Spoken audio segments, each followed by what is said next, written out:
seperti apa dampak dan ciri-ciri anak yang mengalami bullying, dan bagaimana mengantisipasi kekerasan terhadap anak di dalam sekolah maupun luar sekolah, dan bagaimana pula peran orang tua dan guru dalam mendampingi anak yang mengalami bullying. Kita akan membahasnya bersama dengan narasumber kita yang sudah hadir bersama kita di ruang virtual, yaitu Ibu Sylvia Diansari, Sarjana Teologi. Beliau ini akrab disapa Ibu Pepi ya. Oke, kita sapa dulu. Selamat sore, Bu Pepi. Selamat sore, Mbak Meta. Selamat sore Iya. semua. Terima kasih kesediaannya boleh berbagi bersama dengan kami di sini ya, Ibu ya. Sehat ya, Bu ya, sore hari ini? Sehat. Sehat, puji Tuhan. Baik, Bapak Ibu, sebelumnya perkenankan saya membacakan dulu profil dari Ibu Sylvia Diansari. Beliau lahir di Makassar pada tanggal 2 Januari 1978. Nah, ini tanggal lahirnya sama loh, Bu, dengan saya, Bu, 2 Januari, Bu. Beda tahunnya aja ini. Dirayakan bareng nanti. Iya, betul. Saat ini Ibu Pepi berdomisili di Solo dan sudah menikah pada tahun 2011. Nah, Ibu Pepi ini aktif juga di media sosial, ada di Facebook, Instagram, LinkedIn, jadi bisa di-follow ya Bapak Ibu semuanya, Sylvia Diansari. Ibu Pepi ini merupakan alumni dari SEMEA Negeri 1 Makassar, jurusan akuntansi, kemudian melanjutkan ke Nitro Institute of Banking and Finance di Makassar juga, jurusan operasional bank. Lalu melanjutkan ke Sekolah Tinggi Teologi Bandung as a Scholar Pastor. Selain itu, Bapak Ibu, Ibu Pepi ini pernah bekerja sebagai account receivable at Country Inns and Suites by Carlson di Makassar. Lalu pada tahun 99 sampai 2001, beliau pernah menjabat sebagai Sekretaris Badan Misi Gekisia Jakarta. Lalu pada tahun 2005 sampai 2010, beliau pernah menjadi tenaga pelayanan khusus bidang kesaksian pelayanan GKI Coyudan Solo. Lalu di tahun 2011 sampai 2012, beliau menjadi guru PAUD Pancaran Kasih Solo untuk anak usia 3 sampai 5 tahun. Selanjutnya di tahun 2012 sampai 2013 menjadi trainer dan konselor di Mitra Peduli Solo. Lalu selanjutnya tahun 2013 sampai 2017, beliau pernah menjadi staf ahli merangkap staf perlindungan anak PPA Daniel GKI Coyudan Solo. Lalu tahun 2018 sampai sekarang beliau ini merupakan founder and counselor at Gerakan Anak Damai Indonesia Solo. Nah, selain itu beliau juga pernah mengikuti berbagai kegiatan bersertifikasi baik tingkat nasional maupun internasional. Beliau juga terlibat aktif ya sebagai pembicara, narasumber, trainer di gereja, sekolah minggu, pusat pengembangan anak, sekolah, universitas, dan juga komunitas dengan tema-tema yang variatif. Wow, luar biasa ya, sobat terkasih semuanya. Tidak diragukan lagi tentunya pengalaman beliau ini. Nah, kita akan menyimak materi langsung dari Ibu Sylvia Diansari, dan kami informasikan bahwa nanti akan ada sesi tanya-jawab, jadi silahkan dipersiapkan pertanyaannya, mumpung bertemu langsung ya, secara virtual dengan Ibu Pepi, nanti akan ada sesi tanya-jawab. Baik, kepada Ibu Sylvia Diansari kami persilahkan, monggo Ibu. Terima kasih Mbak Meta untuk perkenalannya. Salam Shalom semuanya, Bapak Ibu dan rekan-rekan yang sudah boleh hadir. Saya berterima kasih untuk undangan dari Perkantas Karanganyar untuk bisa hadir pada saat sore hari ini menyampaikan materi Stop Bullying, materi yang sebenarnya sudah menjadi isu di tengah-tengah bangsa kita, bahkan ini menjadi satu sorotan khusus ketika kita melihat generasi kita ini benar-benar sampai hari ini bullying itu awet rupa-rupanya ya. Dan satu hal yang buat saya sangat-sangat tertarik untuk menjadi narasumber di bagian ini adalah Perkantas punya ruang yang besar tentang generasi dan ini memang perlu kita bicarakan dan perlu kita diskusikan supaya kita meminimalisir setiap efek atau dampak yang bisa ditimbulkan dari bullying. Dengan tema kita pada sore hari ini tentang Stop Bullying, Bapak Ibu rekan-rekan yang dikasih oleh Tuhan, pengalaman khusus saya sebenarnya sebagai sebelum jadi founder sebenarnya di Gerakan Anak Damai itu saya melihat ada visi besar dulu waktu saya ditempatkan di gereja, saya ngerasa saya nggak bisa lama-lama di gereja, saya harus ada di luar gereja untuk melihat bahwa ternyata di lapisan generasi kita banyak yang tidak tertangani, banyak yang tidak terdampingi, dan saya melihat bahwa ketika generasi terancam, maka situasi negara, ya kita nggak cuma bicara tentang komunitas terkecil di dalam masyarakat yaitu keluarga, tapi negara pun akan menjadi bagian yang ikut terancam ketika generasi kita tidak dampingi, kita tidak rawat, kita tidak edukasi sebagaimana seharusnya. Untuk itu saya sangat mengapresiasi teman-teman Perkantas Karanganyar beserta dengan para guru TK dan SD yang bisa menyediakan diri dan waktunya sore hari ini membicarakan tema ini. Baik, tidak berlama-lama kita akan masuk dalam materi yang akan saya sampaikan pada saat sore ini, stop bullying. Silahkan operator membagikan kita screen share-nya. Iya, oke. Ini dia, kita akan bicara tentang definisi bullying, kita akan bicara tentang dampaknya, penanganan, dan pencegahan. Next slide. Dan Bapak, Ibu, Saudara yang dikasih oleh Tuhan, kalau bullying dalam bahasa Inggris, di bahasa Indonesia sebenarnya paling banyak kita dengar tuh, atau tertulis kalau kita lagi googling, kita bisa cari bullying, akan muncul namanya juga perundungan.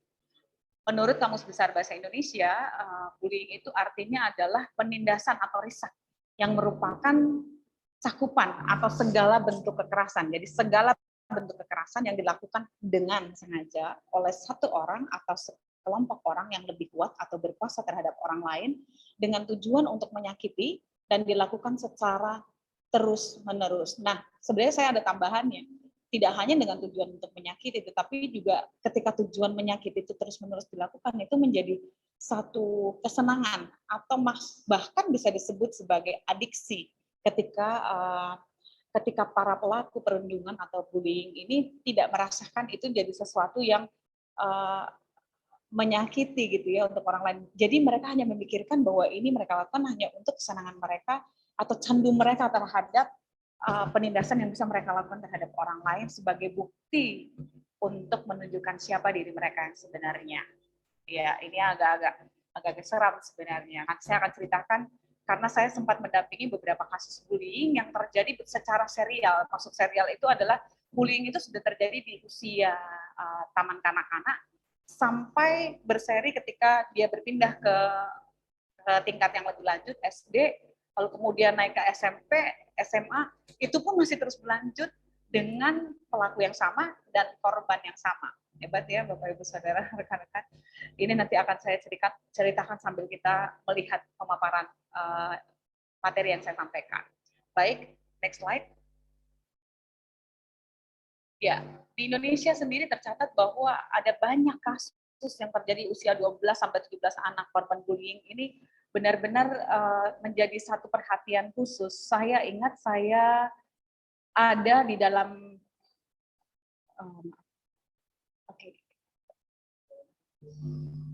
saya ingat saya pernah mendaftar dalam program UNICEF ya sekitar tahun 2016. Mereka menawarkan pekerjaan untuk menjadi konsultan dari wilayah Semarang sampai Klaten untuk menjadi konsultan yang bisa mengecek kasus bullying di sekolah-sekolah yang ada. Karena UNICEF mendapati data bahwa kasus pembulian yang terjadi di sekolahan itu amat sangat mengambil konsentrasi mereka karena ada dua dampak terbesar yang terjadi pada waktu itu adalah yang pertama, kasus anak-anak berhenti sekolah itu bukan karena ekonomi mereka lemah, karena dilihat bahwa ekonomi lemah itu sudah teratasi dengan dana dari pembantuan pemerintah. Dan ya, ternyata hal yang berikutnya yang mereka temukan adalah ternyata berhenti sekolah itu dikarenakan mereka dibully di sekolah. Yang kedua adalah dampak dari berhenti bullying ini, mereka berhenti sekolah, atau yang kedua adalah banyak anak-anak yang kemudian memutuskan bunuh diri karena mereka tidak sanggup menghadapi bullying yang dilakukan oleh para pelaku. Oleh sebabnya TESPA, ya layanan telepon sahabat anak yang dipromotori oleh KPAI, tercatat ada 84% anak usia 12 sampai 17 tahun pernah menjadi korban bullying, dan itu ini pencatatannya hanya sejak Januari 2017, lalu tercatat ada 17 pengaduan kasus melalui telepon aja Bapak Ibu Saudara. Itu belum kasus yang dilaporkan melalui lembaga-lembaga hukum yang ada di seluruh Indonesia. Dan itu pun tidak termasuk dengan pelaporan yang dilaporkan saja. Jadi ada pelaporan yang tidak, ada kasus yang dilakukan yang tidak masuk dilaporkan karena merasa bahwa itu sesuatu, ini sesuatu yang biasa aja, nggak perlu dibesar-besarkan dan lain sebagainya dan lain sebagainya. Itu yang paling sering terjadi. Next slide. Oke. Nah, ini yang harus kita pahami bahwa bentuk-bentuk pembulian yang terjadi atau perundungan atau perisakan itu ada 4 hal yang paling besar di sana adalah serangan fisik, serangan verbal, serangan psikis, cyberbullying, which is ini sejak zaman pandemi ini lebih meningkat sekitar 30-40% Bapak Ibu Saudara sekalian. Jadi karena serangan fisik mulai terbatas, verbal pun nggak bisa mereka sampaikan secara langsung karena sekolah. Ini kalau kejadian di sekolah ya, itu sekolah sudah nggak bisa pergi sekolah lagi, jadi mereka minimalisir dengan bagian itu, lalu kemudian serangan psikis juga agak-agak lebih banyak karena tersupport dengan melalui media sosial yang berupa ejekan dan penyebaran foto-foto ataupun baik itu foto yang biasa aja. Ini ada kasus anak Cirebon yang sempat konsultasi sama saya, dia bilang, Bu saya minta tolong karena foto saya dibuatin jadi stikernya di WhatsApp grup, dan itu sangat mengganggu saya karena stiker itu dibuat dengan menunjukkan anak ini berbadan besar, lalu kemudian dikatakan saya kok di abuse secara fisik gitu ya, tapi melalui WhatsApp group karena teman saya buatin saya stiker, dan kemudian stiker itu amat menunjukkan bahwa mereka menuju kepada saya yang berbadan besar, dan itu membuat dia amat sangat terganggu. Saya menolong dia untuk bisa melaporkan hal itu kepada pihak guru, which is buat teman-temannya, teman-temannya bilang, kamu kok lebay ya, kan itu kan cuma bercanda doang. Tapi buat dia, buat dirimu bercanda, tetapi buat saya itu bukan candaan, karena saya bukan candaan. Dan saya bilang sama dia bahwa itu hak kamu untuk mengatakan bahwa ini bukan hal yang menyenangkan kamu. Dan itu amat mengganggu, dan itu ada undang-undang ITE, ya, ada pasalnya, dan kalau kamu meneruskan hal itu bisa dilaporkan dan seterusnya. Saya mengatakan hal itu.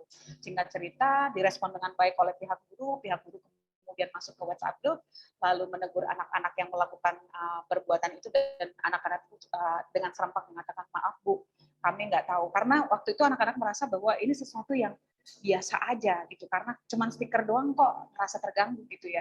Tapi waktu gurunya menceritakan bahwa ini ada tindakan hukumnya ketika seseorang tidak senang dan lain sebagainya, anak-anak itu mulai paham.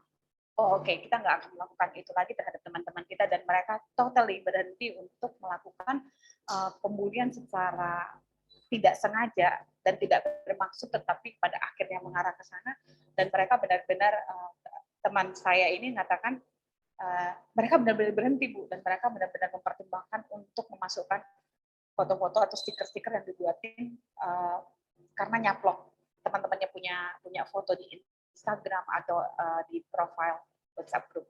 Nah, ini menarik sebenarnya, karena bentuk-bentuk pembulian ini yang sekarang ini terjadi nih bermacam-macam dan mulai bermutasi sesuai dengan kapasitas dan kreativitas anak-anak zaman sekarang tentunya. Baik, next kita akan lihat. Nah, paling terbanyak dalam pembulian menurut gender, anak laki-laki itu lebih banyak serangan fisik, lalu juga lebih banyak keserangan psikis. Jadi mereka banyak yang melakukan serangan fisik, banyak yang melakukan serangan psikis. Saya jelaskan dulu, serangan fisik yang biasa mereka lakukan adalah kayak menonjok, lalu kemudian menyebut rokok, lalu kemudian kadang-kadang kalau anak laki-laki itu fisik yang mereka lakukan kadang-kadang mencolek anak-anak perempuan. Lalu ada kejadian-kejadian tertentu di daerah Bali, misalnya Bali itu anak perempuan yang jalan tiba-tiba payudara mereka dipegang gitu ya, secara sengaja dan dimaksudkan memang. Dan itu membuat serangan panik terhadap anak-anak perempuan, itu sentuhan secara fisik, serangan fisik yang mereka lakukan.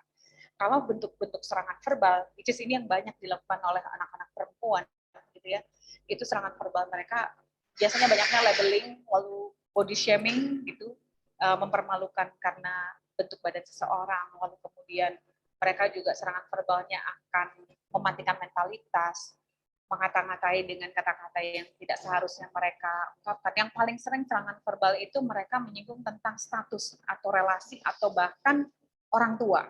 Ya, jadi dasar anaknya ini gini-gini, itu paling dari dulu sebenarnya itu menjadi satu gangguan yang buat seorang anak itu nggak akan menjadi sesuatu yang menyenangkan. Dan ini biasanya dilakukan oleh anak-anak perempuan. Anak-anak perempuan pun biasanya melakukan pembulian itu serangannya juga secara psikis juga ada. Jadi mereka mainnya melalui, nah ini kerjasama dengan cyberbullying. Mereka melakukan serangan psikis itu melalui media sosial dengan kata-kata yang tidak senonoh, lalu kemudian menyebarkan. Yang pernah saya dampingin terjadi, yang saya bilang di awal bahwa ada kasus pembulian dari TK sampai SMA itu, dia itu dilakukan serangan psikis. Jadi anak perempuan ini dibuat sangat tidak berdaya ketika anak laki top di sekolah yang populer di sekolah itu mengatakan, aku suka sama kamu, kamu boleh nggak sih ngasihin aku foto atau foto kamu yang lagi tidak mengenakan baju gitu ya. Nah, si anak perempuan ini singkat cerita melakukan hal yang dilakukan oleh yang diminta oleh anak laki-laki ini, kemudian fotonya itu diambil sama anak laki-laki ini, dan rupanya anak laki-laki ini sebenarnya sedang taruhan dengan anak perempuan dari geng yang lain yang memang jadi pelaku pembulian terhadap korban. Dan kemudian fotonya dia itu langsung disebarin. Sebelum disebarin sebenarnya sudah ada serangan psikis yang dilakukan melalui media sosial, disampaikan melalui media sosial dan disebarkan melalui IG, lalu kemudian masukin IG story. Dan kalau story itu biasanya anak-anak, nggak cuma anak-anak ya, orang dewasa juga biasanya lebih senang lihat story, karena story itu kan sesuatu yang terjadi pada saat itu dan itu pasti update banget. Dan itu benar-benar membuat anak perempuan ini benar-benar amat sangat dipermalukan dan merasa sangat rendah diri akibat terjadinya peristiwa itu. Dan pembulian ini memang tergantung sebenarnya, tidak selamanya anak laki-laki itu hanya melakukan serangan fisik aja, mereka juga bisa melakukan serangan verbal, tapi pada umumnya yang menurut riset yang terjadi adalah anak laki-laki lebih cenderung melakukan serangan fisik dan serangan psikis. Kalau anak perempuan atau orang lebih dewasa dan yang punya kuasa lebih tinggi itu melakukan serangan verbal, serangan psikis, dan cyberbullying kebanyakannya seperti itu. Next slide. Oke. Nah, ini penting Bapak Ibu, di mana dan siapa saja yang bisa menjadi terjadi pembulian dan menjadi pembuli. Nah, ini menariknya di sini, kalau di mana kita bisa lihat di rumah itu adalah tempat awal di mana pembulian atau perundungan atau penindasan terjadi, entah dengan orang tuanya, entah dengan saudaranya, entah dengan siapapun yang ada dalam lingkup rumahnya itu, di sanalah awal mulanya semuanya terjadi. Lalu yang kedua adalah di sekolah umum. Nah, ini juga sering terjadi. Kita selalu melihat banyak persoalan yang terjadi di sana, ada di tempat les juga, ada di rumah ibadah, di sekolah agama, dan di tempat anak-anak bergaul. Itu amat sangat riskan terhadap pembulian. Dan pelakunya adalah bisa orang tua, bisa saudara kandung, bisa guru les, guru agama, teman yang lebih besar atau lebih terkenal. Bahkan kalau saya bilang sebenarnya siapa keluarga atau lingkar terdekat, lingkup terdekat, lingkungan terdekat anak itu bisa menjadi pembuli pertama yang kita nggak tahu. Nah, kalau tadi kita bilang di mana dan siapa yang pertama adalah di rumah dan orang tua bisa melakukan hal itu, contoh Bapak Ibu Saudara, kita bisa merefleksikan diri masing-masing. Sebenarnya pembulian ini tidak terjadi begitu saja, tetapi ini adalah rantai yang sudah kayak rantai setan yang harusnya diputus dengan segera, bukan sesuatu yang di-denial atau diabaikan. Nah, biasanya pembulian pertama kali yang saya bilang katakan mungkin tidak akan langsung secara penyerangan secara fisik dan lain sebagainya, tapi lebih banyak di rumah yang didapati oleh anak-anak, atau kita mungkin rasakan punya pengalaman pribadi itu dari orang tua ketika misalnya kita sudah mendapatkan labeling atau nama-nama tertentu, misalnya kita nggak sadar ketika kita bilang anak kita lahir badannya bagus, gempal gitu ya, kita terus bilang nggak sadar tuh ke bawah, akhirnya ngomongnya dut, nah gitu kan, dut gitu. Nggak semua anak tuh nyaman akhirnya dengerinnya gitu. Dan biasanya itu akan ke bawah, nggak cuman masa kecilnya sih, masa bayinya sih lucu, imut-imut panggilnya dut gitu kan, anaknya nggak bisa protes ya. Tapi ketika anak itu bertambah dewasa, masuk dalam perkembangan pertumbuhan usia kanak-kanak, lalu usia sekolah, mereka udah merasa amat sangat tidak nyaman dengan panggilan Ndut. Orang punya nama baik-baik misalnya gitu ya, namanya Tono, dipanggilnya Ndut. Namanya Tiga dipanggilnya karena rambutnya keriting dipanggilnya Iting gitu ya. Dan itu sesuatu yang membuat anak itu amat sangat terganggu. Dan sebenarnya kita nggak sadari bahwa pembulian yang dimulai di rumah itu akan kebawa ketika anak kita berada di sekolah atau di lingkungan manapun di sekitarnya. Kita nggak akan sadar bahwa itu menjadi label khusus buat mereka, sehingga ketika pembulian terjadi, entah itu mereka jadi pembuli atau dibully, mereka merasa itu sesuatu yang sudah biasa. Saya baik-baik saja, saya nggak merasa bahwa ini berimpact sesuatu buat saya. Tapi mari kita lihat Bapak Ibu Saudara, yang terjadi berikutnya itu amat mengerikan gitu ya. Bahkan ya, ini yang saya temukan sendiri. Saya pun merefleksikan diri ketika saya mengajar di PAUD, ketika menjadi guru sekolah minggu, dan kemudian ketika bertemu dengan anak-anak, saya menemukan banyak hal yang mungkin saya harus ubah. Tapi sampai hari ketika saya berubah pun ternyata masih ada juga para mohon maaf para pendidik yang juga mengatakan, Mbak, maklum lah ya, ini kan paijo pada gitu, jadi daya tangkapnya nggak gini. Padahal belum tentu anak-anak itu, dan itu didengar sama anak-anak, dan itu jadi sesuatu yang membuat mereka akan merasa, itu ngomong kayak gitu, sebenarnya kan nama Paijo itu baik-baik aja ya Bapak Ibu ya, tapi di dalam konteks Jawa, Paijo itu dianggap sebagai seseorang yang seperti lemah, yang agak bodoh-bodoh, nggak tahu apa-apa dan sebagainya. Padahal kan itu cuman label yang dipakai untuk menunjukkan hal itu. Padahal belum tentu Pak Ijo yang punya nama Pak Ijo yang sebenarnya bersikap atau berkarakter seperti itu. Tapi tanpa kita sadari, kita sudah menjadi orang-orang yang melakukan hal itu terlebih dahulu kepada anak kita sendiri atau anak didik kita. Tanpa kita sadari, kebiasaan-kebiasaan kita menyampaikan segala sesuatu itu biasanya bawaan dari kehidupan kita juga yang lalu. Misalnya contoh, saya dulu dibully sudah sejak di dalam rumah. Saya bersaudara 5 orang, tapi dulu saya bersaudara 3 di depan, beda setahun-setahun, kakak adik saya. Kalau membuli itu pasti ngomongnya body shaming gitu ya. Jadi ketika saya dibully masalah body shaming, saya ngerasa saya jadi punya nilai diri itu rendah dibandingin kakak saya, dibandingin adik saya. Kalau saya nggak pintar, itu amat sangat mengganggu. Lalu ketika saya sampaikan ke orang tua saya ngerasa, kamu nggak usah ngerasa gitu kan, saudaramu bercanda doang gitu ya, karena pikirnya bercanda. Padahal sebenarnya nggak semua anak bermental siap untuk menerima label yang disampaikan oleh orang-orang yang ada di sekitarnya. Nah, tanpa disadari, hal itu membuat saya pada akhirnya menjadi pribadi yang gak nyaman dengan siapapun ketika saya ada di sekolahan.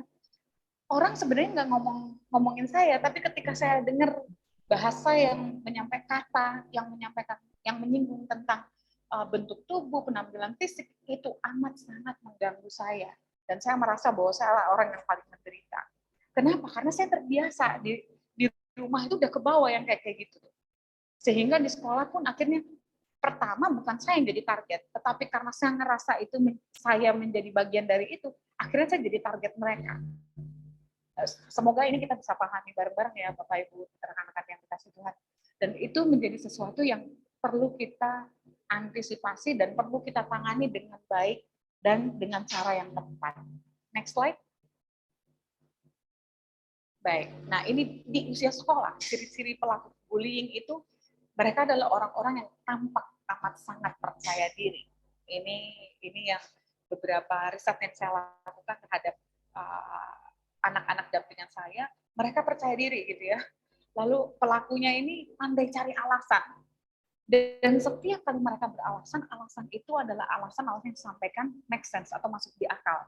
Dan ini menjadi sesuatu yang membuat saya pikir ada sesuatu yang luput di sana dan saya harus gali sampai saya menemukan, oh iya, dia punya masalah besar yang tidak pernah disadari dan itu terpupuk sejak dia masuk dalam pertumbuhan awal. Nggak cuma itu, ciri-ciri pelaku bullying di usia sekolah pun dia sudah pasti sebenarnya memiliki masalah keluarga. Entah itu dia berasal dari keluarga yang broken home, atau dia berasal dari keluarga yang disfungsi, yang orang tuanya lengkap tetapi mengalami disfungsi di dalam keluarga. Ayahnya tidak berfungsi sebagai seorang ayah yang harus melindungi atau membela anaknya, ibunya nggak berfungsi menjadi seorang ibu yang harus merawat, merapikan, atau memberikan perhatian-perhatian yang anak-anaknya butuhkan, sehingga anaknya pada akhirnya menjadi seorang yang keluar dari rumah, dia akan menjadi sosok pribadi yang mencerminkan siapa ayah dan juga siapa ibunya. Dan dia akan mengkombinasikannya, dia akan mencari celah yang terbaik untuk menunjukkan ini saya. Yang berikutnya adalah mereka adalah orang-orang yang pribadi yang memiliki perilaku agresif atau bersikap amat sangat frontal kalau menurut saya ya. Agresifnya mereka itu lebih kalau ada senggol ya, ini istilah orang-orang senggol bacok gitu. Tapi ini senggol ngamuk gitu ya, senggol ngamuk. Cuman diinin dikit mereka akan benar-benar melakukan situasi dan atau tindakan yang benar-benar amat sangat brutal, bisa saja amat sangat bisa terjadi.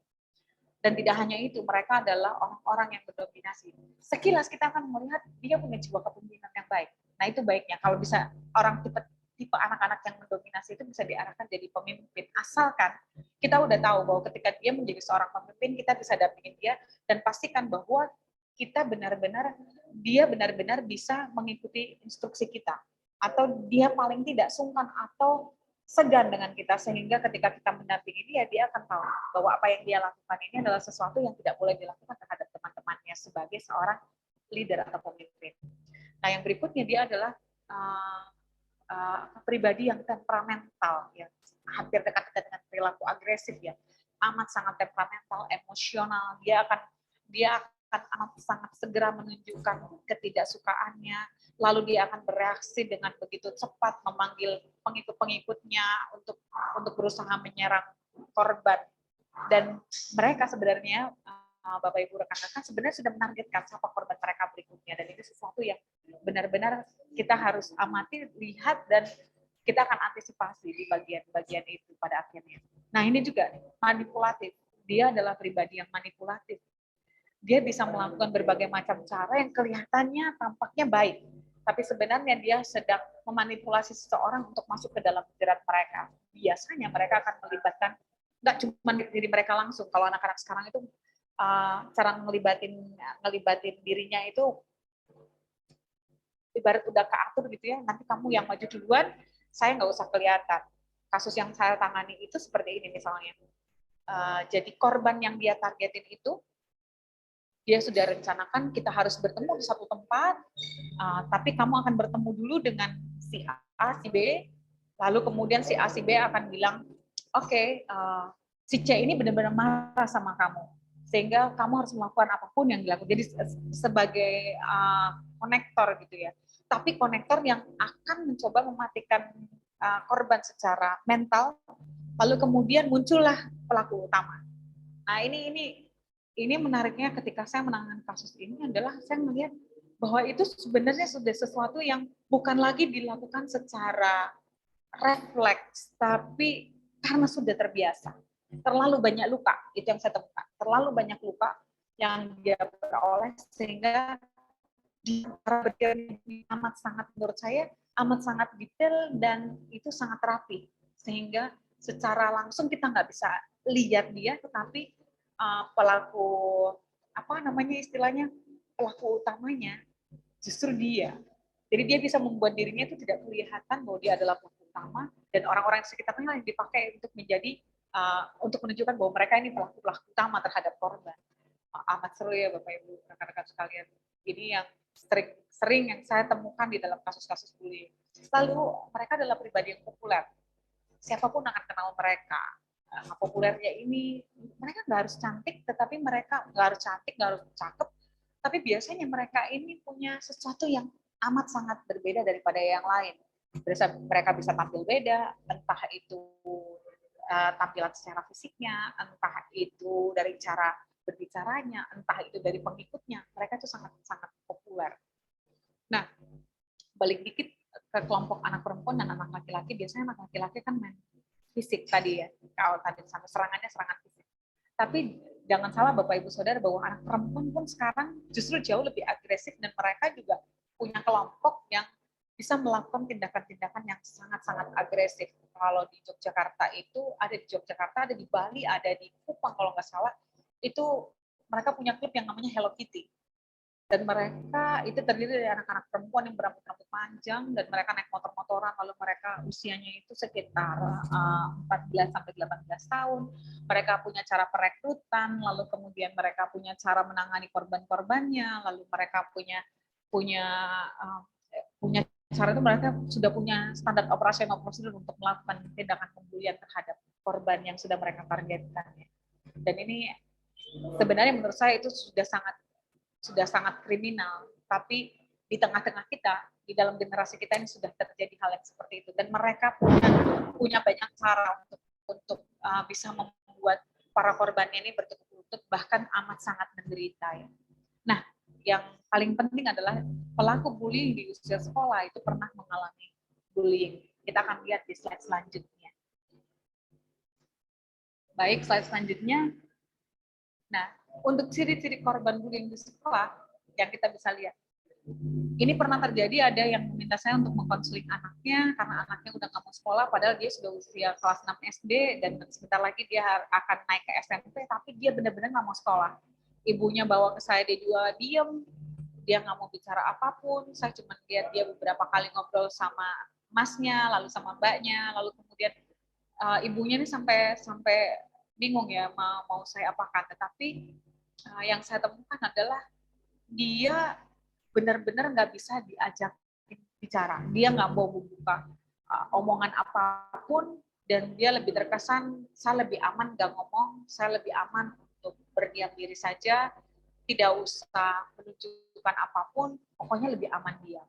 Jadi ciri-ciri korban bullying itu biasanya dia menarik diri, udah nggak mau ke sekolah, dia udah nggak punya banyak teman, dia amat sangat mudah terintimidasi. Saya tambahkan, nggak cuma mudah terintimidasi, tapi dia mulai overthinkingnya berlebihan.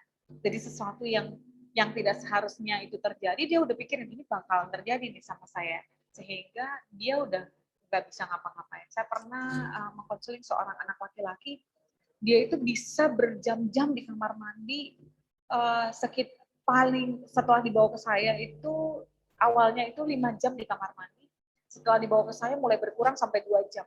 Dan Bapak Ibu rekan-rekan tahu apa yang dilakukan dalam kamar mandi itu?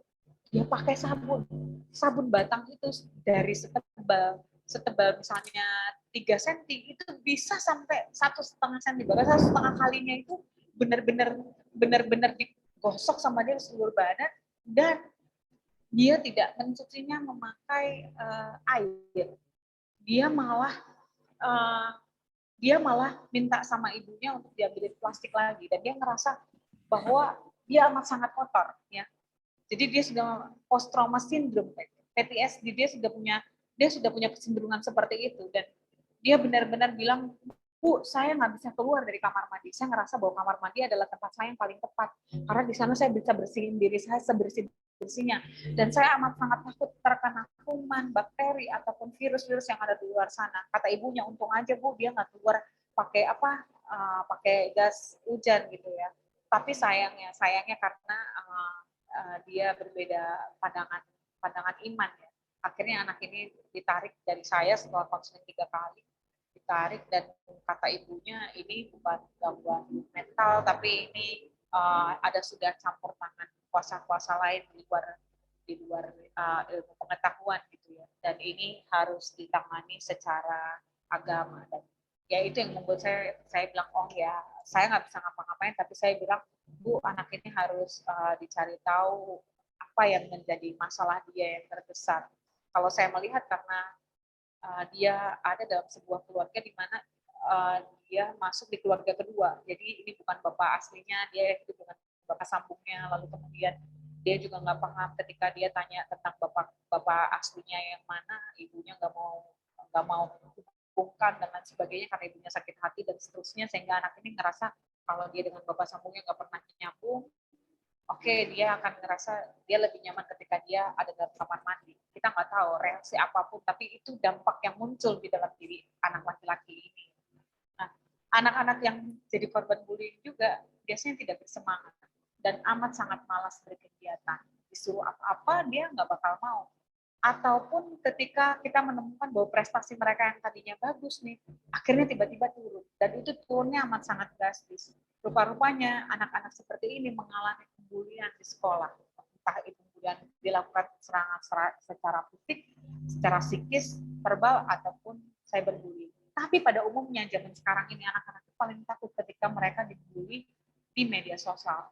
Namun sayangnya yang saya temukan adalah kebanyakan orang tua masih mengizinkan anak-anaknya menggunakan media sosial tanpa pendampingan, tanpa diedukasi, sehingga ketika mereka dibully, nah pembulian ini kan dilakukan yang seperti saya bilang, sudah dirancang, ditargetin, mereka sudah lihat siapa yang akan jadi korban, sehingga mereka akan amat sangat mudah mencari celah untuk menyerang mental.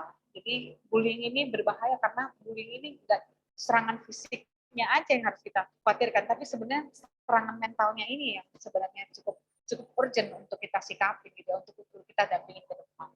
Lalu yang terakhir, yang terekstrim adalah ketika korban mulai punya keinginan untuk bunuh diri. Yang terakhir saya tangani, anak usia 17 tahun memutuskan berhenti kuliah, lalu kemudian dia bilang terlalu banyak tuntutan orang tua dan dia terlalu sering untuk berpikir bunuh diri. Dan dia bertanya pada saya, Bu, cara bunuh diri yang seperti apa yang paling enak ya, supaya supaya saya nggak ngerasain apa-apa gitu ya. Dan saya sendiri waktu itu ditanyain kayak gitu, sebenarnya antara lucu dan antara bingung sebenarnya. Nanya ke saya cara bunuh diri yang terenak gitu ya. Lalu saya bilang, saya nggak cara bunuh diri terenak karena saya nggak pernah punya niat untuk melakukan hal itu. Yang saya tertarik adalah ketika apa yang latar belakang kamu keinginan bunuh diri. Dan dia bilang ada repetisi yang terjadi, ada pengulangan yang terjadi dalam dirinya dia, dan dia ngerasa dia nggak kuat untuk menghadapi itu, sehingga dia bilang karena pengulangan itu dia menjadi tertekan, lalu kemudian dia pengennya kalau dia bunuh diri itu cara yang paling aman dan tercepat untuk membuatnya tidak punya masalah lagi. Saya cuma bilang satu hal sama dia pada waktu itu adalah, kalau kamu mau bunuh diri, saya bilang gak usah repot-repot. Kenapa? Karena kita nggak bunuh diri pun kita semua ini bakalan meninggal, kita bakalan mati gitu ya. Nah, tinggal caranya mati itu seperti apa. Nah, sekarang kalau kita semua tahu bahwa kita akan mati, seharusnya kamu pertanyakan pada dirimu, bagaimana cara saya untuk bisa hidup lebih baik. Kalau kamu nggak kuat dengan repetisi itu, kita bisa cari jalan. Anak itu langsung menutup pembicaraan dengan saya, tidak kontak lagi, tapi kemudian 3 bulan kemudian dia kontak saya lagi, lalu kemudian dia bilang, Bu, saya nggak jadi bunuh diri, Bu, kata dia gitu. Dan dia bilang, saya nggak jadi bunuh diri karena saya lagi mikir, iya ya seharusnya saya bisa melakukan hal yang lebih, tapi itu tetap mengganggu. Saya bilang, tidak masalah, itu menjadi sesuatu yang saya pikir ini langkah maju buat kamu, saya support dia seperti ini, langkah maju buat kamu, pelan-pelan tapi pasti kamu akan menemukan apa arti dirimu yang sebenarnya. Karena kalau saya langsung kasih tahu kamu cocoknya begini, itu bukan dirimu. Dan kamu hanya bisa menemukan itu dengan apa yang bisa kamu tanyakan pada Tuhan melalui doa. Karena kebetulan dia seiman dengan kita, saya ngarahin dia coba berbalik kepada Alkitab, apa yang kamu dengarkan melalui pelajaran agama, pendampingan di sekolah dan seterusnya, apa yang kamu dengarkan? Iya Bu, saya amat sangat sering disampaikan tentang keberhargaan di dalam Kristus itu seperti apa. Saya bilang, Roh Kudus akan menuntun dan menolong kamu, dan itu menjadi cara yang terbaik. Nah, tidak selamanya memang kita mengkonseling anak-anak seperti ini tuh harus langsung memberikan mereka jawaban, sekalipun pertanyaan mereka ya ngeri-ngeri sedap, Bapak Ibu rekan-rekan sekalian. Dia bilang cara bunuh diri terenak dan tercepat. Dan itu kita nggak punya. Dan tentu saja itu jujur saya sangat terganggu. Karena itu bukan cuma satu anak yang bicara seperti itu. Ada banyak anak di luar sana yang bicara bagaimana cara bunuh diri terenak dan tercepat. Dan ini menjadi concern kita. Karena kalau sudah pikirannya ke sana dan kita nggak segera, kita kan pasti reaktif ya. Pengen kasih cara jalan keluar. Tapi kita akan diskusikan ini. Kalau nanti ada yang mau bertanya, kita akan diskusikan lebih lanjut. Kita selesaikan dulu materi kita. Next slide. Karena ini semakin menarik Bapak Ibu Saudara. Nah ini, dampak pembulian. Saya ke korban pembulian dulu. Korban bullying, mereka akan memiliki trauma yang amat sangat panjang dan mereka dipastikan dapat berpotensi menjadi pelaku di masa depan. Entah dia di masa depan itu nggak cuma bicara ketika dia dibully SD ya. Di SMP nanti dia akan jadi pelaku, di SMA nanti dia jadi pelaku, di kuliah nanti dia jadi pelaku. Enggak bicara cuma masalah di pendidikan aja, Bapak Ibu Saudara. Dia akan menjadi pelaku di masa depan itu berarti sewaktu waktu bisa aja munculnya di SD, bisa aja munculnya di SMP, bisa aja munculnya di SMA. bisa ketika dia kuliah, bisa ketika dia bekerja, bahkan sangat amat bisa ketika dia ada di dalam rumah tangga. Nah, itu cerita yang amat sangat panjang, dan ini kalau nggak bisa, karena ini trauma. Kita bicara tentang trauma yang menyerang mentalitas dan kesehatan mental, ini penting. Sehingga ketika korban dibully ini berpotensi menjadi pelaku di masa depan, kita harus melakukan tindakan pencegahan supaya trauma yang dia alami itu tidak diteruskan dan kemudian memakan korban berikut. Hal kedua, dampak pembulian bagi korban itu akan membuat korban amat sangat tidak percaya diri, dia bisa sakit fisik, dan dia memiliki kemarahan terpendam. Dan yang terburuk adalah dia akan putus asa dan berujung pada bunuh diri. Masih ingat ada kasus gara-gara uang Rp1.000 nggak dikasih nama neneknya, akhirnya anak ini di Klaten kalau nggak salah ya, peristiwa itu terjadi sekitar beberapa tahun yang lalu. Dia gantung diri karena nggak dapat uang Rp1.000. Dia pengen bayar utang atau beli koin, saya lupa waktu itu, tapi kasus itu ada dan dia mati gantung diri. Amat sangat disayangkan. Itu sebabnya kita nggak tahu dia ngalamin apa gitu ya. Masa karena hanya sekedar ditolak kasih uang 1.000, dia mau membunuh dirinya. Pasti ada tumpukan-tumpukan hal-hal yang lain di latar belakang peristiwa yang terjadi pada anak ini.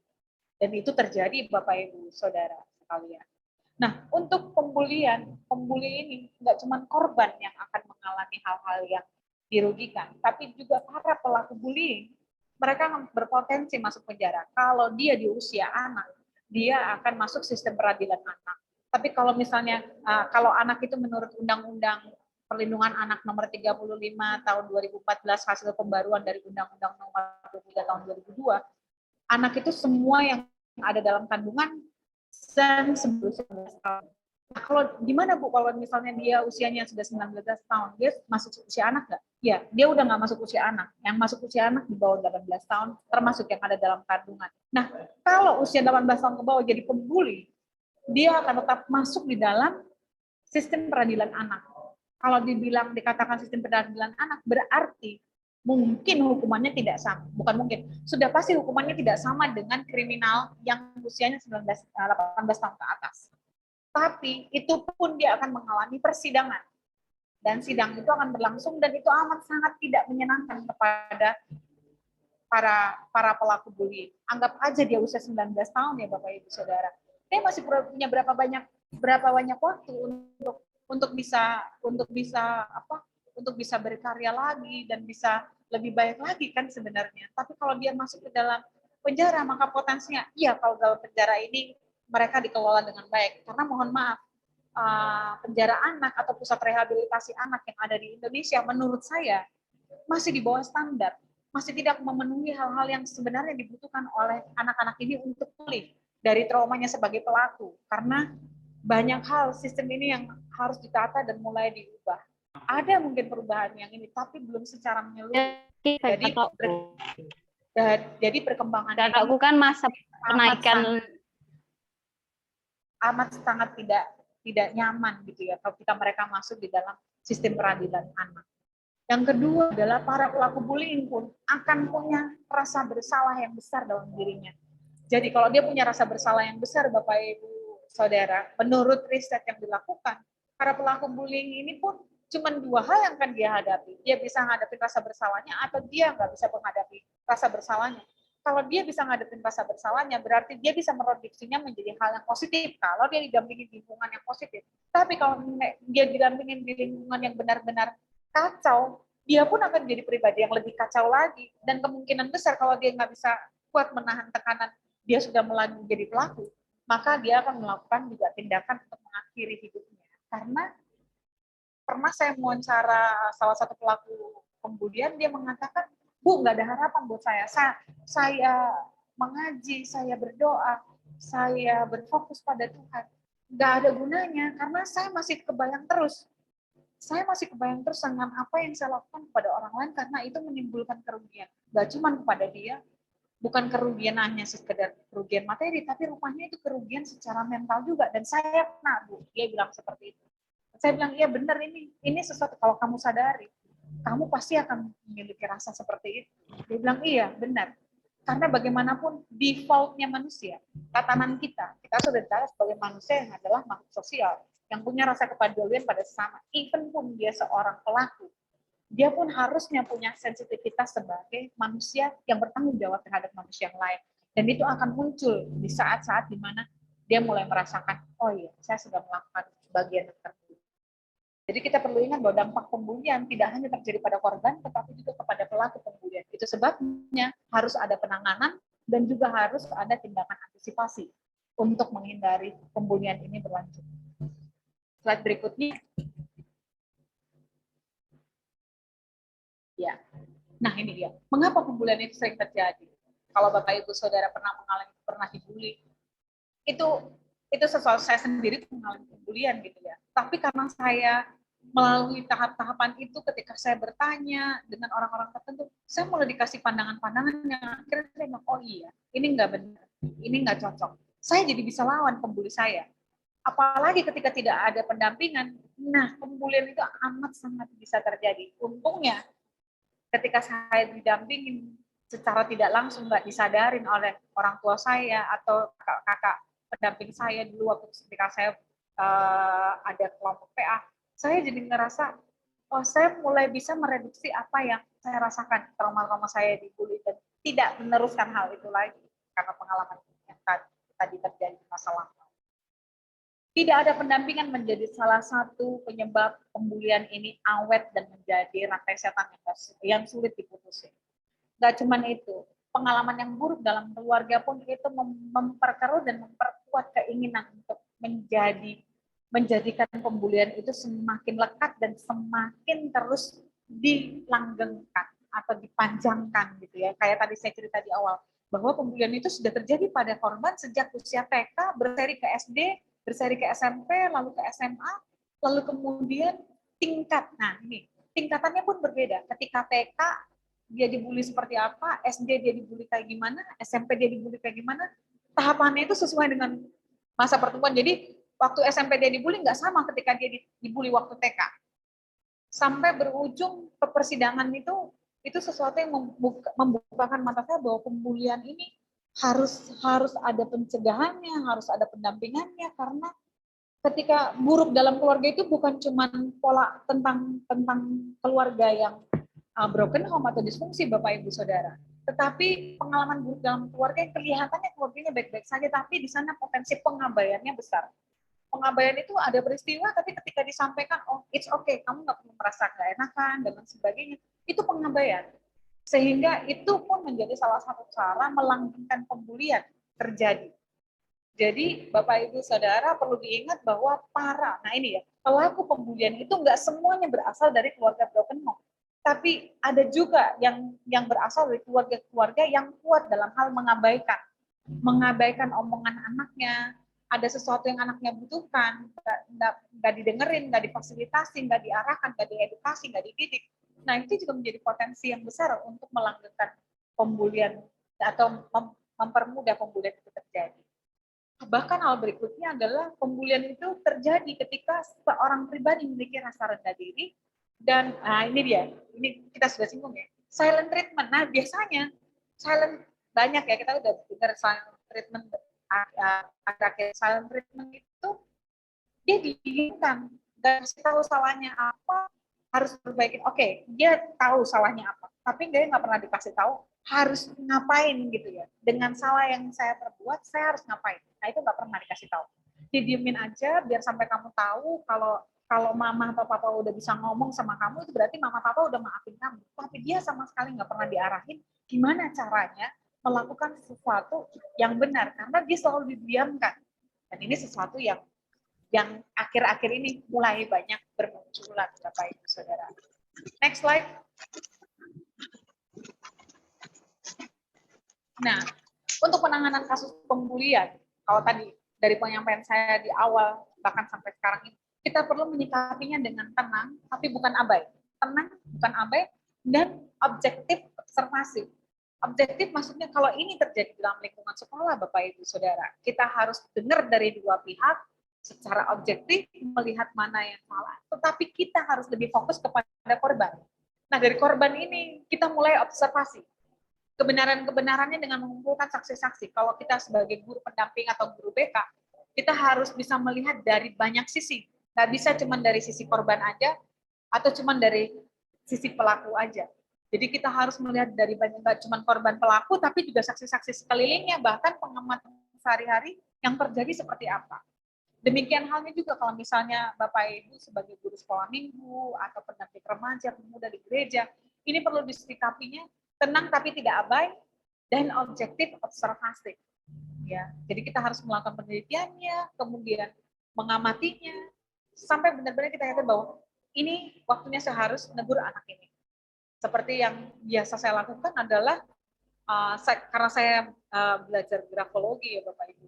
Jadi biasanya saya minta mereka menulis, lalu kemudian setelah menulis saya menganalisa apa yang mereka karakter mereka, trait-trait apa yang menunjuk ke arah bahwa ini memang tindakan kriminal dan lain sebagainya. Kita bisa tahu kejahatan yang dimaksudkan dan kejahatan yang tidak dimaksudkan bisa terlihat dari tulisan tangan mereka. Lalu kemudian saya akan melihat, baru saya akan mulai panggil. Satu, oh iya, oke, ini seperti apa kejadiannya, kamu silahkan cerita, gini. Tapi di sisi lain, saya juga harus mendengarkan dari pihak pelaku, apa yang dia lakukan, supaya ini gatuk atau nyambung. Oh, dia melakukan tindakan ini kepada ini karena ini lebih bersikap misalnya, ada perilaku dari si A yang mirip-mirip dengan perilaku apa yang dilakukan oleh ibunya atau bapaknya di rumah oleh si pelaku ini. Dan itu yang membuat si pelaku ini semakin gencar terhadap si korban. Dan ini perlu waktu yang cukup panjang. Lalu kemudian kita perlu mengadakan waktu, nah ini dia, konseling rutin untuk mengurai trauma. Kalau kita sudah menemukan ada trauma di sana, anak ini kok dikit-dikit kalau ngelihat yang ini dia nggak bisa ya. Oh, dia kok kalau berhadapan dengan waktu-waktu tertentu dia kok seperti nggak mau. Nah, kita harus menggali hal itu, tapi tentunya nggak cuma sekali dua kali. Kalau ada kasus-kasus tertentu kayak saya konseling anak yang punya PTSD itu, saya butuh waktu lebih sebenarnya. Tapi ketika orang tuanya memutuskan untuk tidak lagi mengkonseling ke saya udah nggak bisa ngapa-ngapa. Tapi ketika saya bisa punya waktu konseling rutin dengan dia, saya akan tanyakan. Yang terkumpul pada waktu itu adalah ketidaksukaannya dengan pernikahan sambung orang tuanya dan dia tidak mendapatkan perlakuan yang dia inginkan, sehingga itu menimbulkan trauma bagi dia ketika dia merasa bahwa ibunya tidak cukup mendengarkan apa yang dia ingin keinginan dirinya. Lalu yang berikutnya, jika tindakan bullying menjurus ke arah kriminal, maka harus segera dilaporkan. Dilaporkan itu Bapak Ibu Saudara bisa ke kalau dilaporkan dan selamanya harus langsung ke kepolisian atau pihak PPA. Kalau di polisi itu ada di PPA atau unit perlindungan perempuan dan anak, di tingkat polsek dan polres ada, Polrestabes ada, lalu kemudian Polda juga ada, itu bisa dilaporkan di wilayah masing-masing.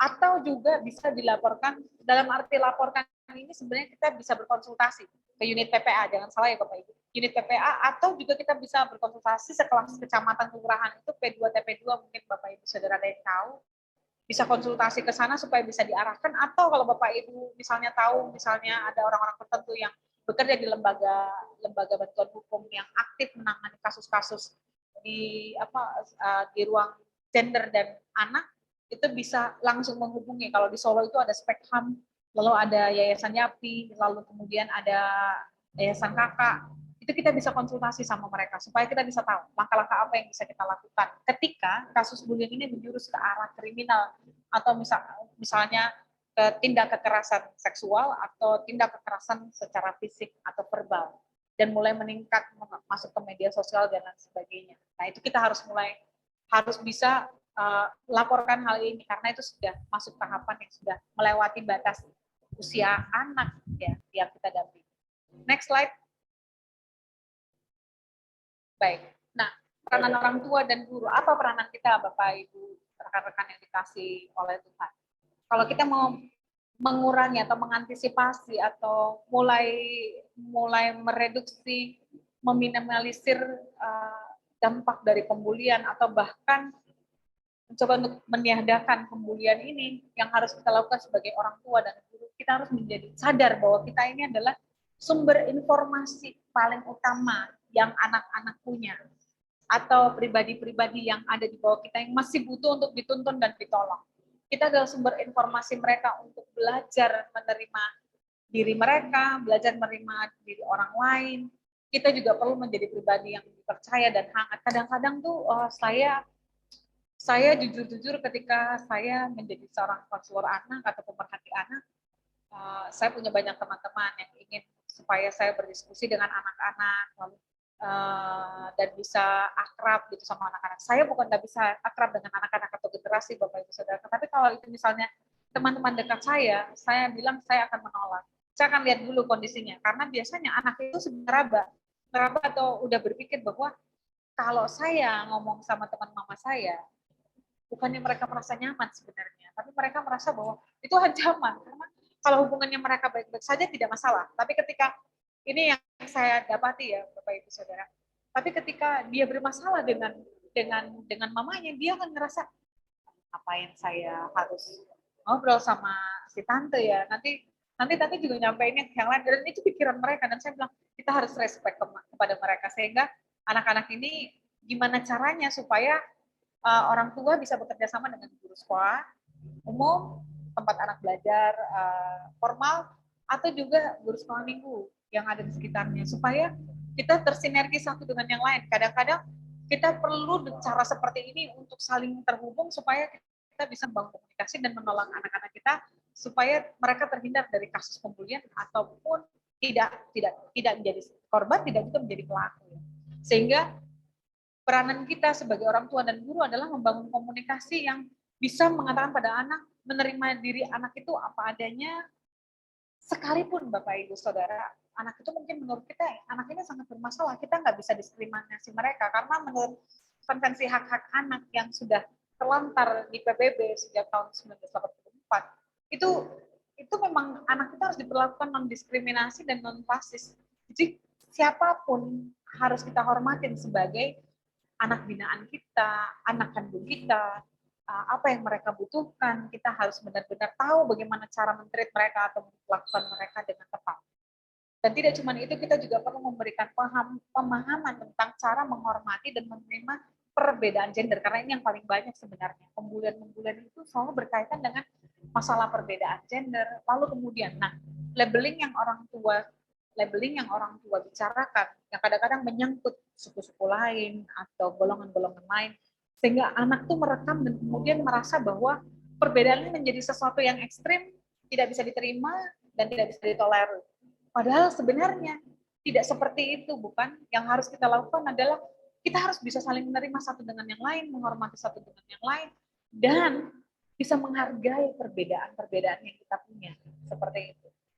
Di banyak peristiwa pembulian itu yang saya temukan, apalagi yang menjurus ke arah kekerasan seksual, mereka punya perlakuan dan latar belakangnya adalah mereka nggak suka dengan ibunya misalnya, atau dengan bapaknya, sehingga mereka kemudian muncul jadi pribadi-pribadi yang siap-siap untuk membuli anak perempuan atau anak laki-laki.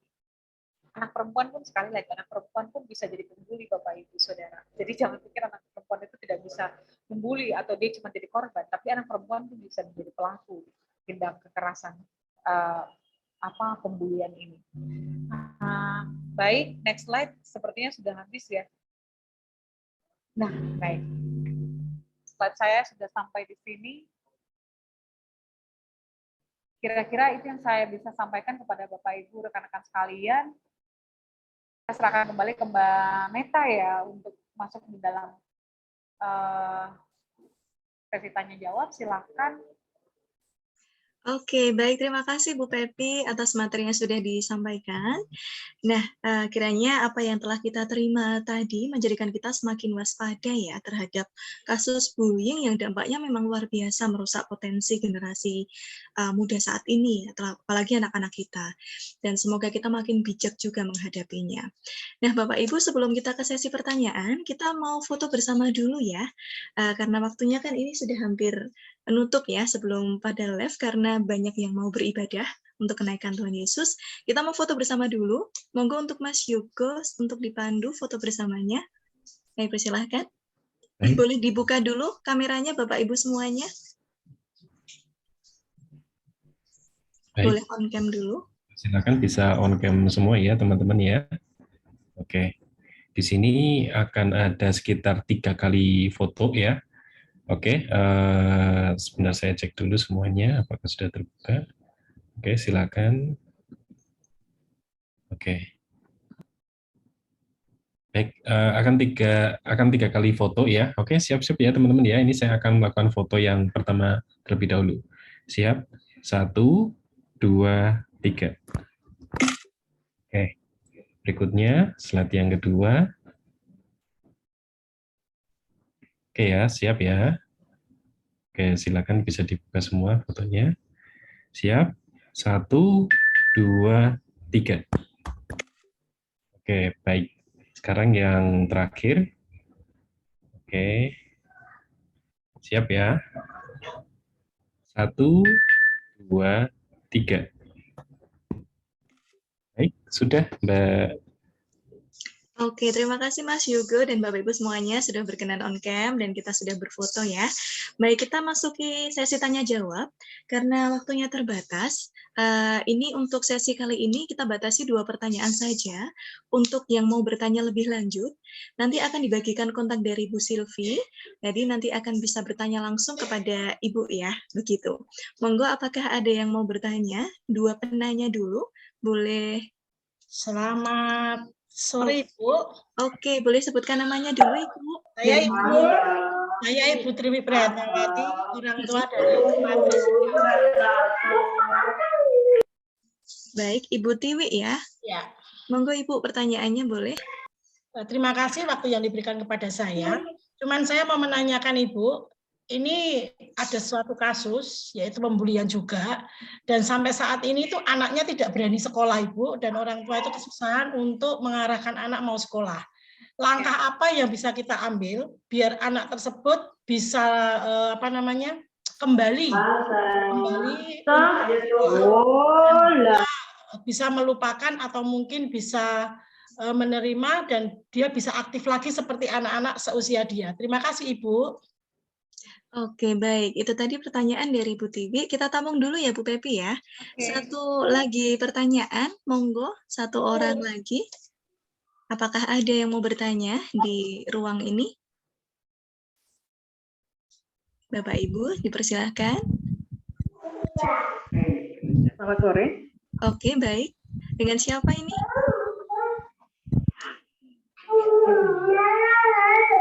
Monggo.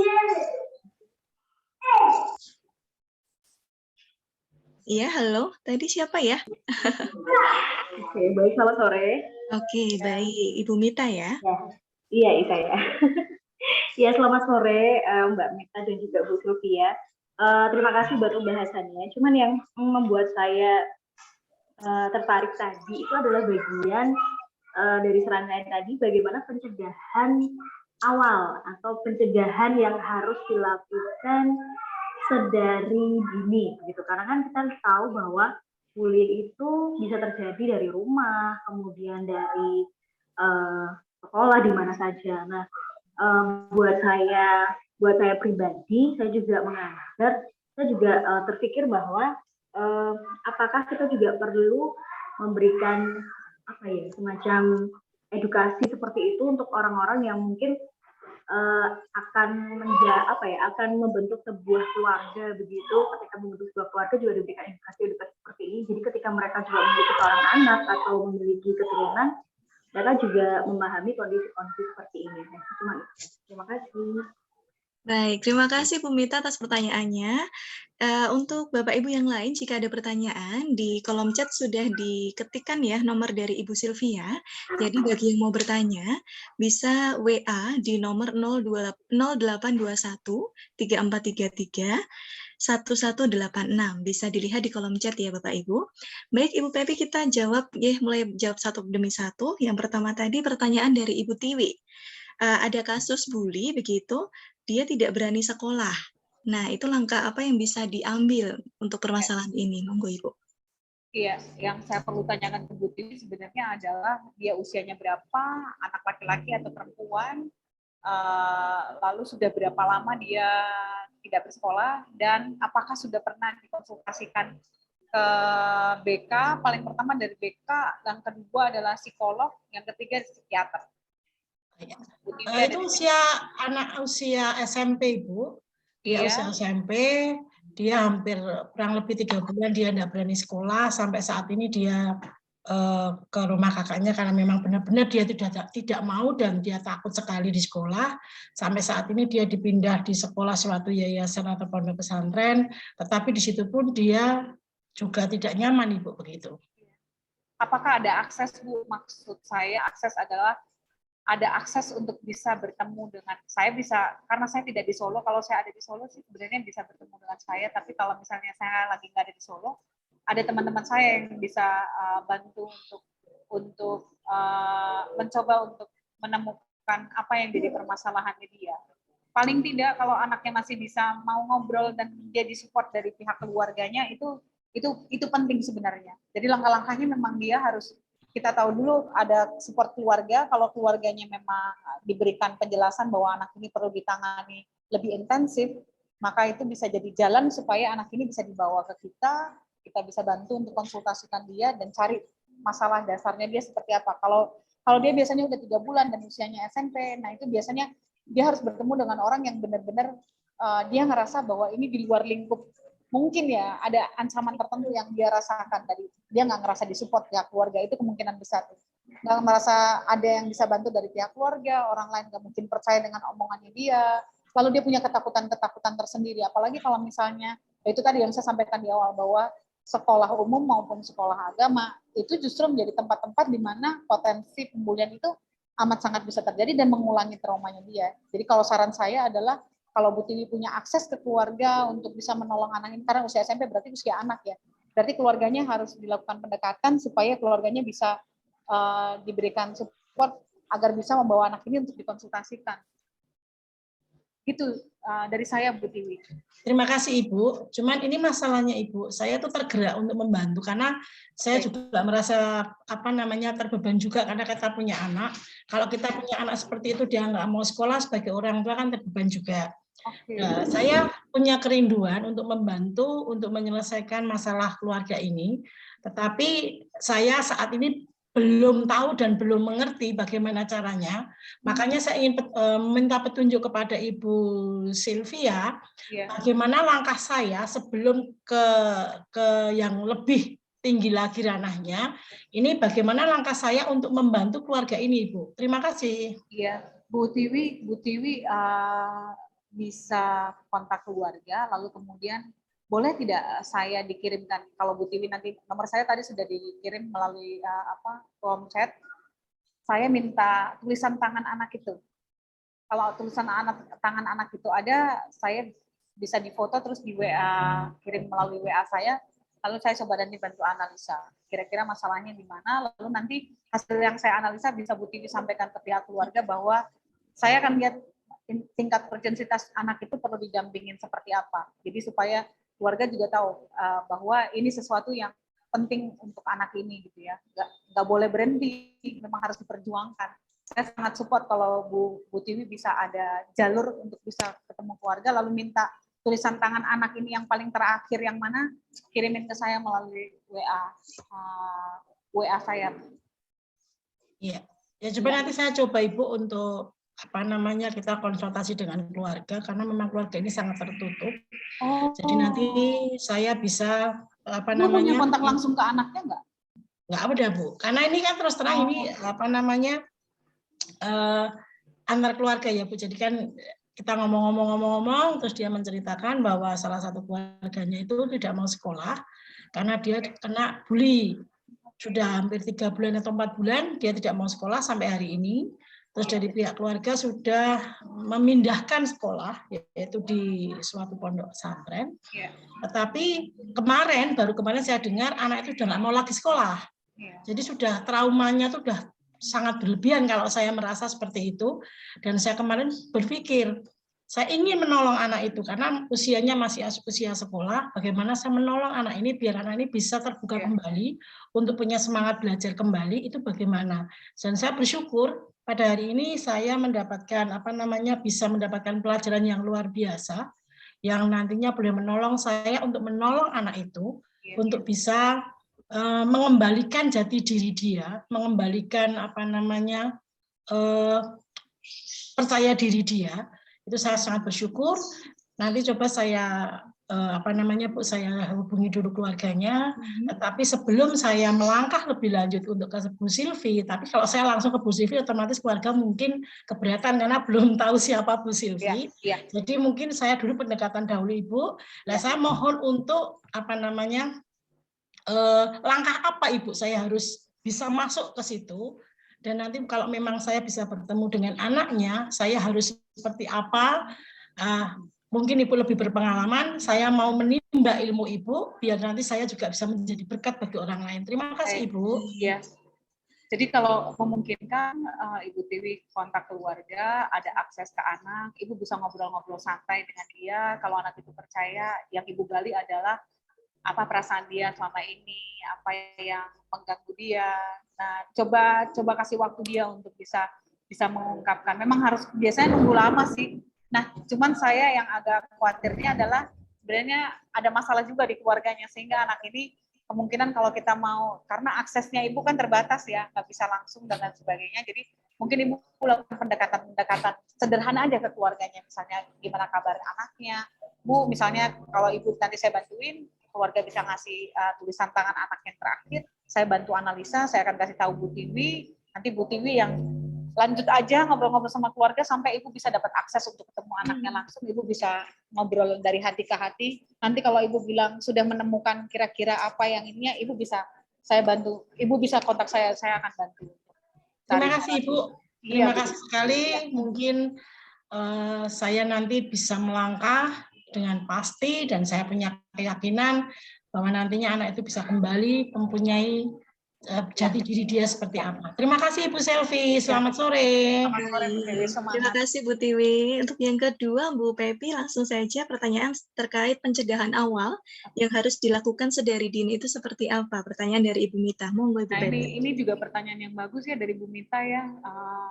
Benar bahwa kalau pencegahan awal itu memang kita berbicara dengan pasangan-pasangan yang berencana menikah.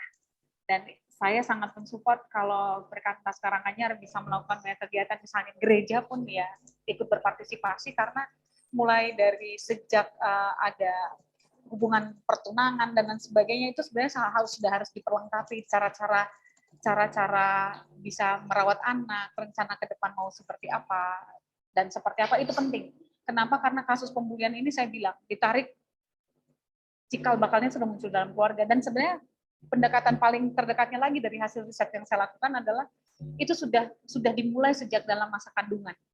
Jadi kalau kondisi ibunya merasa nggak enakan, sindrom baby blues terjadi, dia nggak bisa ngapa-ngapain, lalu lingkungan tidak support dan lain sebagainya, itu akan terekam di bawah sadar janin yang sedang berkembang di dalam rahim.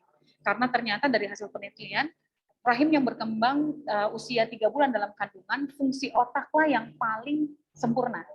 Nah, ketika fungsi otak paling sempurna, di tahap bulan keempat masuk, kemampuan janin di dalam kandungan itu dia sudah mampu menyerap segala situasi yang terjadi di sekitarnya, termasuk perasaan-perasaan ibunya dan perasaan-perasaan emosi orang di sekitarnya. Jadi bisa bayangkan ya, kalau ada dalam pernikahan yang tidak dipersiapkan, ada di dalam pernikahan yang tidak disetujui dan lain sebagainya, dan seorang ibu harus menanggung hal itu, bayinya pun itu yang kadang-kadang ada istilah bawaan orok. Padahal sebenarnya faktor ibu, psikis ibu itu sangat berpengaruh, dan orang-orang di sekitar ibu pun sangat berpengaruh pada perkembangan janin. Jadi ternyata pembulian itu cikal bakalnya sudah terjadi sejak dalam kandungan kalau tidak segera dipahami. Jadi jangan sampai hal ini terjadi. Saya setuju bahwa harus ada pembekalan secara terkonsep dengan baik, lalu pembekalan bagi pranikah gitu ya, untuk bisa dilakukan pemahaman menjadi seorang ibu, bagaimana juga support dalam sebuah keluarga seperti apa, sehingga ketahanannya itu sudah dimulai amat sejak dini. Seperti itu. Baik, Bu Pepi, terima kasih banyak sudah menjawab pertanyaan dari peserta. Dan sekali lagi mohon maaf kepada Bapak Ibu semuanya karena keterbatasan waktu. Bagi yang ingin bertanya lebih lanjut, bisa langsung melalui WA kepada Ibu Silvi di nomor 0821 3433-1186. Sudah dituliskan di kolom chat. Terima kasih banyak. Nah, tidak terasa untuk acara webinar Stop Bullying sore hari ini sudah selesai, Bapak Ibu semuanya. Kami ucapkan terima kasih banyak kepada Ibu Pepi, matur nuwun atas ilmu yang sudah dibagikan kepada kami semuanya. Kiranya kita semakin waspada ya terhadap kasus ini karena memang bukan main-main begitu. Dan tadi satu hal yang saya menarik di situ adalah peran kita, peran orang tua dan guru untuk menjadi bisa dipercaya dan bisa menjadi hangat bagi anak-anak didik kita maupun anak-anak kita. Ya, itu komunikasi sangat penting bagi kita semuanya untuk pencegahan bullying ya sejak dini seperti itu.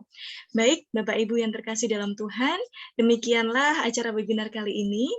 Kita akan segera menutup acara kita hari ini di dalam doa yang akan dipimpin oleh Bapak Pendeta Ageng. Kami persilahkan.